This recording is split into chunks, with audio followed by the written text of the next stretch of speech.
Hello दोस्तों, मैं हूं चंदन कुमार वर्मा। आप देख रहे हैं मगहिया मास्टर चैनल। इस चैनल में आपका स्वागत है, हार्दिक अभिनंदन है। आशा करते हैं आप लोग अच्छे से होंगे और स्वस्थ होंगे। तो चलिए देरी ना करते हुए आज का सेशन है बिहार बोर्ड मैट्रिक का हिंदी का गद्य खंड पार्ट 1 का श्रम विभाजन और जाति प्रथा जो एक निबंध है। आज इसके बारे में हम लोग चर्चा करने वाले हैं।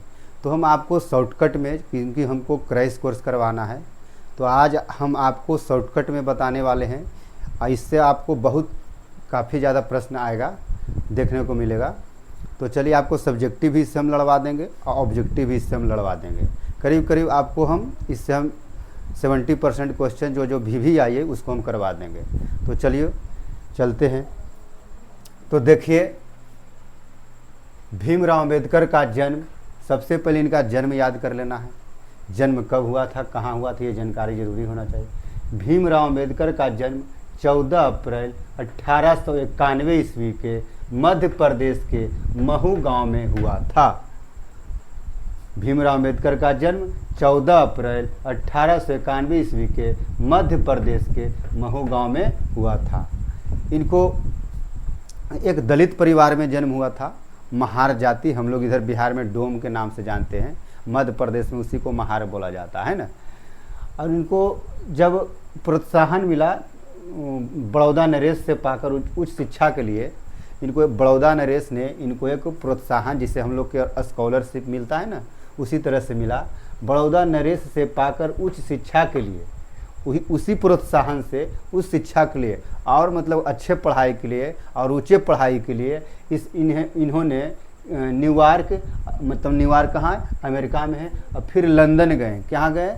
लंदन गए। यानी बड़ौदा नरेश से प्रोत्साहन पाकर उस शिक्षा के लिए न्यूयॉर्क फिर लंदन गए, है ना, लंदन गए।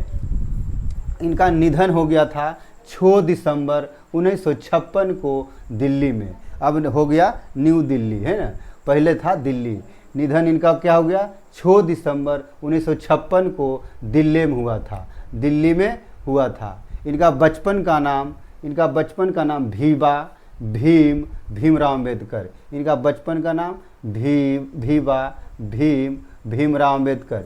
इनका व्यवसाय, इनका जो पेशा था वो एक वकील थे, प्रोफेसर भी हुए, वह राजनीतिज्ञ थे, लेखक थे, अर्थशास्त्री थे, पत्रकार थे, समाजशास्त्री थे, शिक्षाविद थे और धर्मशास्त्री भी थे, है ना। इनका पुरस्कार इनको भारत रत्न 1990 में इनको दिया गया। यानी इनको 90 में मरणोपरांत दिया गया, क्योंकि इनका मृत्यु तो 1956 में हो गया था, है ना।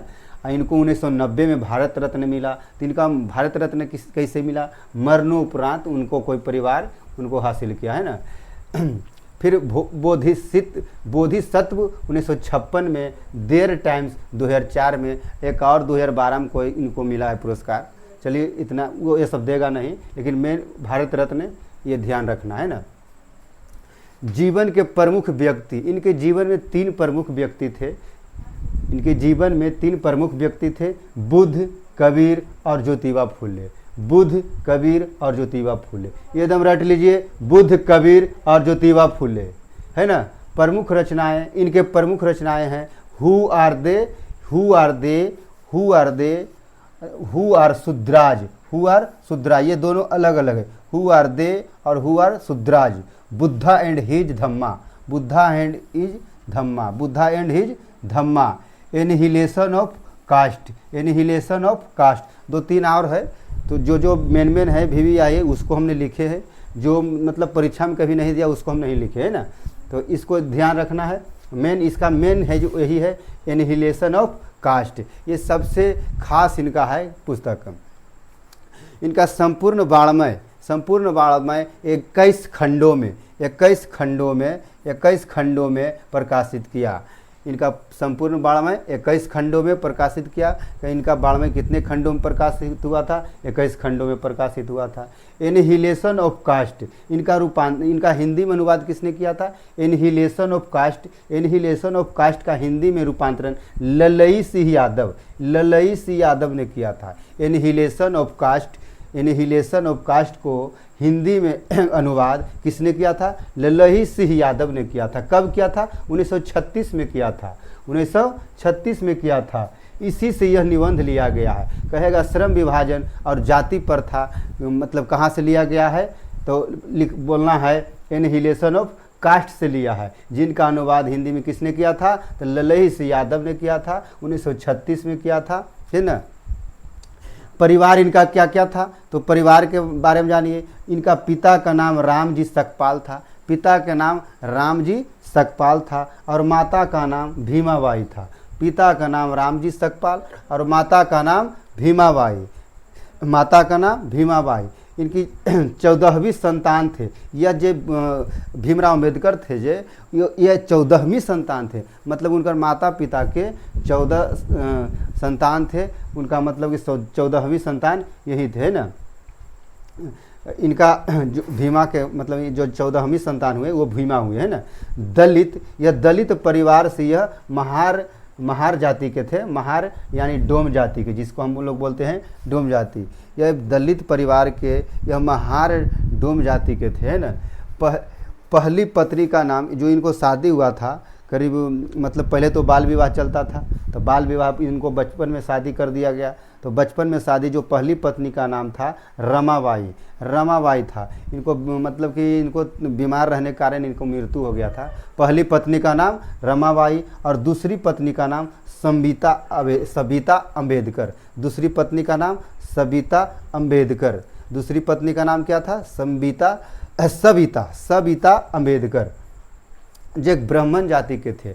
बताइए, यह एक मतलब कि डोम जाति से होकर यह एक ब्राह्मण जाति से मतलब विवाह कर लिए, है ना।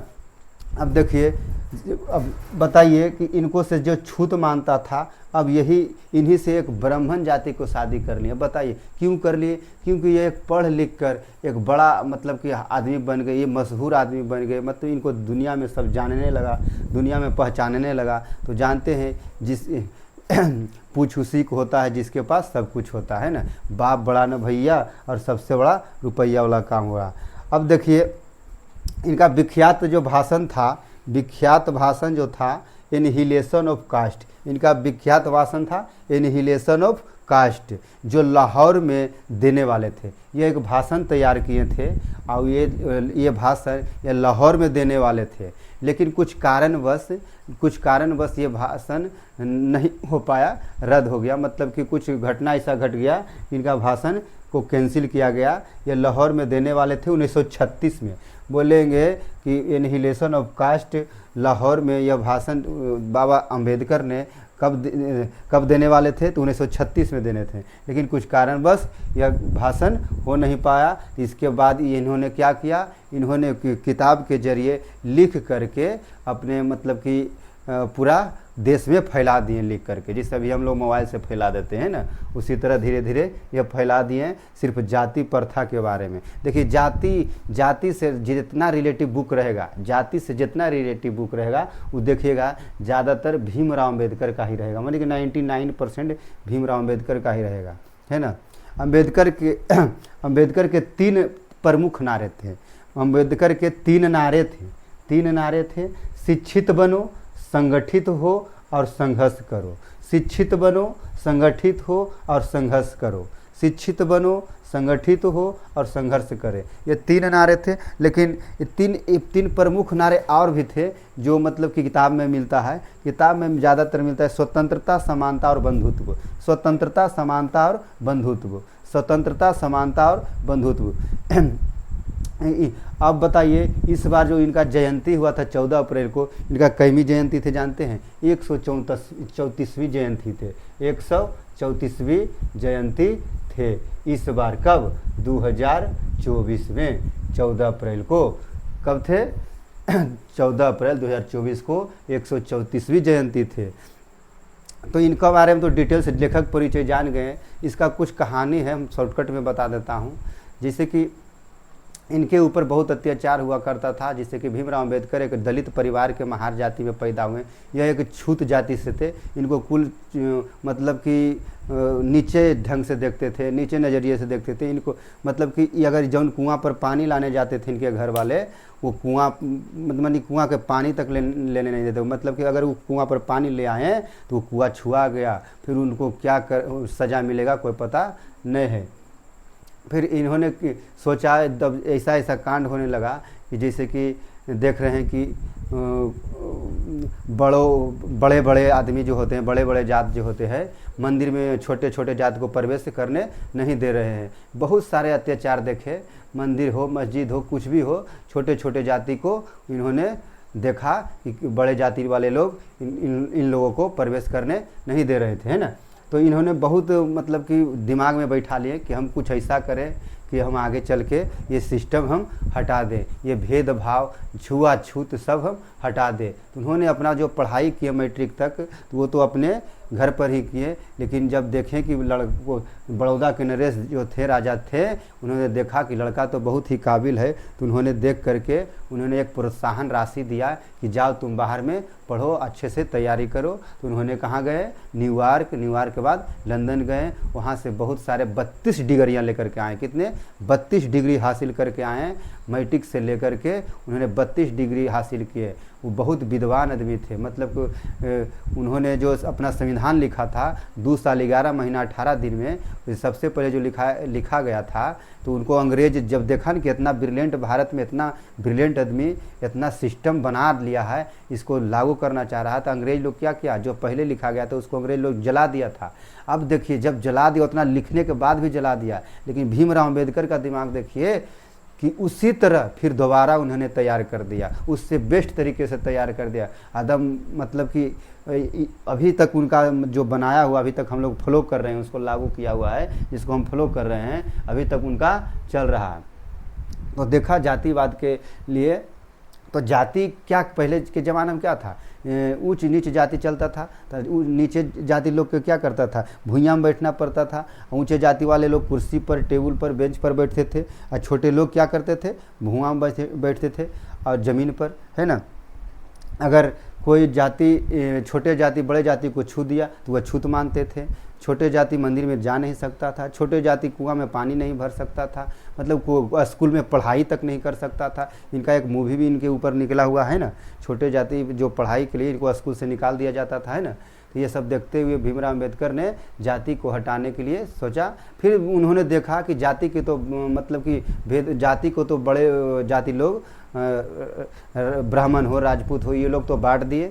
अब क्या किया, जाति के आधार पर इन्होंने श्रम को भी विभाजन कर दिया। मतलब कि श्रम के मतलब जो काम है, जाति प्रथा तो जान रहे ना, जाति एक प्रथा था और श्रम एक काम था, जो हम लोग अभी कुछ खाने पीने के लिए काम करते हैं, कमाने के लिए, शरीर पर परिवार देखने के लिए जो मजदूरी करते वही श्रम होता है ना, मजदूरी हुआ जो।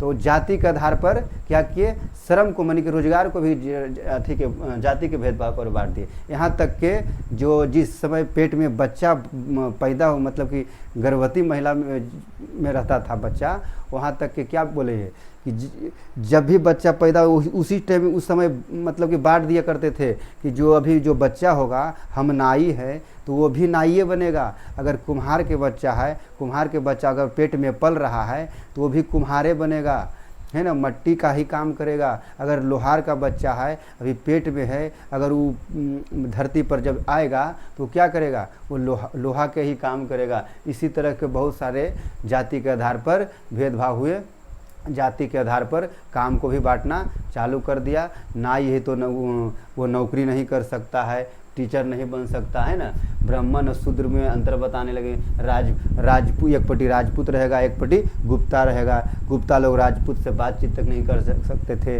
ऊंचे और नीचे जाति में बैठना मतलब कि हो गया कि ऊंचा जाति ऊंचे जगह पर बैठेगा और नीचे जाति ज़मीन पर बैठेंगे, है ना। जाति के आधार पर बांटने लगे। श्रम विभाजन के श्रम विभाजन भी जाति के आधार पर बांटने लगे हैं। लोहार का बच्चा डॉक्टर कभी नहीं बन सकता। अगर लोहार का कोई बच्चा तो वो डॉक्टर बनना चाहेगा तो नहीं बन सकता है, क्योंकि उसका पेट में ही था, जब ही से उसका पेशा बना दिया गया कि जब धरती पर आएगा तो ही काम किया। मोची का बच्चा कभी शिक्षक नहीं बन सकता है। अगर मोची का कोई बच्चा है तो शिक्षक नहीं बन सकता है। क्यों? क्योंकि वो एक छोटे जाति से है। अब बड़े जाति लोग ही नौकरी कर सकते हैं। सरकार के नौकरी लोग बड़े जाति ही करेंगे, छोटे जाति लोग नहीं करेंगे, है ना। तो इन्होंने देखते हुए उन्होंने बोला, एक दिमाग में उनको सस्पेंस आया कि हम ऐसा कर देंगे जैसे कि दूध और पानी के मिश्रण होता है ना, दूध और पानी, जिससे कि दूध पानी के मिश्रण से पता नहीं चलता है कि उसमें पानी है या दूध है या पानी है, मतलब उजला ही जनाएगा, है ना। तो उसी तरह मतलब दूध और पानी के भाईचारे के तरह मतलब ये अम्बेडकर साहब बांटना चाहा। तो दूध पानी के कहानी जानते हैं? दूध पानी की कहानी नहीं जानते हैं? अच्छा चलिए सुनाते हैं। दूध बोला क्या कि तू, अगर तुमको हम वैल्यू बढ़ाना चाहता हूँ तो तुम मेरे में मिल जाओ। मतलब पानी को अगर दूध में मिला देंगे तो भी महंगा बिकने लगेगा, पानी के तो कोई मोल नहीं है। तो दूध बोला कि चलो हम लोग आज दोस्ती कर लेते हैं, दोस्ती करते हैं, तुमको भी हम वैल्यू बढ़ा देते हैं, तुम मेरे दूध में मिल जाओ, हम तुम्हारा वैल्यू बढ़ा देते हैं। तो क्या किया, अगर 1 लीटर पानी में 1 लीटर दूध में आधा लीटर पानी मिला देंगे वो तो दूध के भाव बिक गया। तो पानी बोला क्या कि चलिए कोई दिक्कत नहीं है दोस्त, आज से तो हम दोस्ती किए, तुम मेरा तो इतना निभाया कि मेरा वैल्यू बढ़ा दिया। तो पानी क्या बोला कि चलिए ठीक है, जब तक हम रहेंगे तुमको हम मरने नहीं देंगे, तुम जब तक हम रहेंगे तुमको हम कुछ होने नहीं देंगे, सबसे पहले मैं जलूँगा उसके बाद तुम्हें जलने दूँगा। पानी बोला दूध से कि सबसे पहले मैं जलूँगा उसके बाद तुमको जलने दूंगा। नहीं देखते हैं कि अगर दूध में पानी डालते हैं तो सबसे पहले क्या होता है, पानी सूखता है, जब पानी सूख जाता है तब दूध जलना चालू होता है। इसीलिए पानी बोला कि तुम तो हमारा दोस्ती करके मेरा वैल्यू बढ़ा दिया, तो हम भी आपको कभी साथ नहीं छोड़ेंगे। जब भी तुम पर विपत आएगा तो सबसे पहले मैं जलूँगा उसके बाद ही तुम पर कोई आ जाएगा। तो सबसे पहले दूध में पानी और देकर उठते हैं तो सबसे पहले पानी मतलब कि जलता है, जब पानी सूख जाता है तब दूध मतलब सूखना चालू होता है ना। तो यही दूध और पानी की कहानी है। और दूध के पानी के मिश्रण के जैसा भाईचारा बनाना चाह रहे हैं कौन, भीमराव अम्बेडकर। उन्होंने बहुत सारे ऐसे पुस्तकें लिखे जिसमें जाति प्रथा भेदभाव सब हटाना चाहा, है ना। कोई भी हम लोग अगर नीचे जाति के थे, चाहे हम सोनार हैं तो हम सोनार के ही काम कर सकते हैं। हम चाहेंगे कि अगर हम नौकरी कर ले तो नौकरी नहीं कर सकते थे। अगर सोनार चाहेगा कि कुम्हार के काम और कुम्हार कर लेगा सोनार के काम, तो यह संभव था, ये हो नहीं सकता था। मतलब कि जातीय के आधार पर उनको बांटना था, है ना। तो ये छोटी सी कहानी है, मैंने बताया। कुछ क्वेश्चन आपको आएगा, क्या जानते हैं, लेखक किस विडंबना की बात करते हैं, भी एक क्वेश्चन जो हम आपको बता देते हैं। जो 3-4 क्वेश्चन आपको आते रहता है और आते भी रहेगा। पहला क्वेश्चन आ सकता है, लेखक किस विडंबना की बात करते हैं, तो आप लोग बता सकते हैं जातिवाद के पोषकों की कमी नहीं हो, जातिवाद के पोषकों की कमी नहीं हो। अब दूसरा क्वेश्चन आ सकता है, जाति भारतीय समाज में श्रम विभाजन का स्वामित्व रूप क्यों नहीं कही जा सकती है। मतलब जाति भारतीय समाज में श्रम विभाजन का स्वामित्व रूप से क्यों नहीं किया जा सकती है। तो इसका आंसर हम लोग शॉर्टकट में दे सकते हैं, आप लंबा भी करके लिख सकते हैं। श्रमिकों को एक दूसरे से ऊंच नीच समाज में दिखाने के लिए, है ना, श्रमिकों को एक दूसरे से ऊंच नीच समाज में दिखाने के लिए। तीसरा क्वेश्चन क्या आ सकता है, जाति प्रथा भारत में बेरोजगारी का एक प्रमुख और प्रत्यक्ष कारण कैसे बनी। तो इसका आंसर क्या लिख सकते हैं, उनके पूर्वजों को चुनना, माने कि उनका पूर्वज ही बता देते थे। जैसे हमारा दादा हुए चाहे बाप हुए तो क्या कहते कि जो पैदा जब होगा तो ये सोनार है तो सोना का ही काम करेगा, माने कि पूर्वज ही उसको सब मतलब कि उनका सब लिख देते थे कि आपको यही काम करना है, आप कुछ नौकरी नहीं कर सकते, आप डॉक्टर नहीं बन सकते, टीचर नहीं बन सकते, है ना। फिर अगला क्वेश्चन क्या आ सकता है, VVI में एक ठो, सच्चे लोकतंत्र की स्थापना के लेखक ने किन विशेषताओं को आवश्यक माना। सच्चे लोकतंत्र की स्थापना के लिए लेखक ने किन विशेषताओं को आवश्यक माना। तो लिखना है आंसर में दूध और पानी के मिश्रण जैसे भाईचारे को, है ना, दूध और पानी के मिश्रण जैसे भाईचारे को, जो अभी हम कहानी सुनाए हैं। तो चलिए आज तक यही सेशन रहा हिंदी का फर्स्ट चैप्टर श्रम विभाजन और जाति प्रथा का। आप लोग अच्छे से अगर सुने हैं तो अगर जल्दी लग रहा है तो उसको स्लो करके देख लीजिएगा और नोट्स बना लीजिएगा। जो जो VVI क्वेश्चन ऑब्जेक्टिव में तो यही सब आएगा। भीमराव अम्बेडकर का जन्म कब हुआ था, उनको प्रोत्साहन किसने दिया, तो बड़ौदा नरेश ने, है ना। उनका जन्म किस राज्य में हुआ, मध्य प्रदेश में। किस गांव में हुआ, महू में गांव में। किस परिवार में हुआ, दलित परिवार में। किस जाति में हुआ, तो महार जाति में हुआ, है ना। उनका बचपन का नाम भीमा आ सकता है, भीमराव आ सकता है, भीवा आ सकता है। वो पेशे से क्या थे, तो पेशे से वकील, प्रोफेसर, राजनीतिक। 3 गो दे देगा और लास्ट में लिखेगा सभी, इनमें से सभी। तो अगर 3 गो देल रहेगा इनमें से और लास्ट में सभी रहेगा तो सभी मारना, है ना। पूरे इनको भारत रत्न कब मिला, 1990 में मिला, मरणोपरांत। जीवन के प्रमुख व्यक्ति कौन थे, बुद्ध, कबीर और ज्योतिबा फूले थे। ये सब ऑब्जेक्टिव का क्वेश्चन है, सब्जेक्टिव में डाल करके आप इसको लंबा करके बना के लिख सकते हैं, लेकिन खाली मत छोड़िएगा, है ना। कुछ भी लिखिए, जो भी जानकारी है उसको दे करके कॉपी अच्छे से राइटिंग में लिख दीजिएगा, आपको नंबर कटेगा नहीं, है ना। संपूर्ण बाढ़ में कितने खंडों में प्रकाशित हुआ थे, 21 खंडों में। इनको प्रसिद्ध भाषण क्या थे, एनिहिलेशन ऑफ कास्ट था। इनका एनिहिलेशन ऑफ कास्ट को हिंदी में किसने अनुवाद किया, ललईस यादव ने किया। कब किया, 1936 में किया, है ना। यह श्रम विभाजन जाति प्रथा क्या, यह एक निबंध है ना। इनका माता का नाम क्या था, पिता का नाम था रामजी सकपाल था, पिता का नाम, माता का नाम भीमाबाई था, है ना। पहली पत्नी का नाम रमाबाई, दूसरी पत्नी का नाम सविता अम्बेडकर, है ना। ये ब्राह्मण परिवार से थे। इनका विख्यात भाषण एनिहिलेशन ऑफ कास्ट था, जो लाहौर में देने वाले थे 1936 ईस्वी में, लेकिन कुछ कारण के बस ये नहीं दिए हैं। अम्बेडकर के 3 नारे थे, शिक्षित बनो, संगठित हो और संघर्ष करो। इनका एक 3 प्रमुख नारा क्या था, स्वतंत्रता, समानता और बंधुत्व। स्वतंत्रता, समानता और बंधुत्व। तो चलिए आज के सेशन में इतना ही। अच्छा लगे तो कमेंट करके बताएं और चैनल को सब्सक्राइब कर लें, लाइक कर दें, शेयर करें, जितना हो सके अधिक से अधिक शेयर करें, ताकि और आगे हम आपका अच्छे से अच्छे सेशन ला सकें। अभी बहुत सारा है, संस्कृत है, भूगोल है, राजनीतिक शास्त्र है, अभी बहुत सब्जेक्ट है। सबका पहला चैप्टर से जो जो VVI क्वेश्चन है उसको हम छाट के छाली की तरह निकाल देंगे, उसके बाद आपको हम पेश कर देंगे। तो चलिए आज का सेशन ही इतना ही। तो आपके चैनल को सब्सक्राइब जरूर कीजिएगा, शेयर ज़रूर कीजिएगा। आप लोग से हमको यही उम्मीद है, चैनल को आगे बढ़ाइएगा। चलिए धन्यवाद।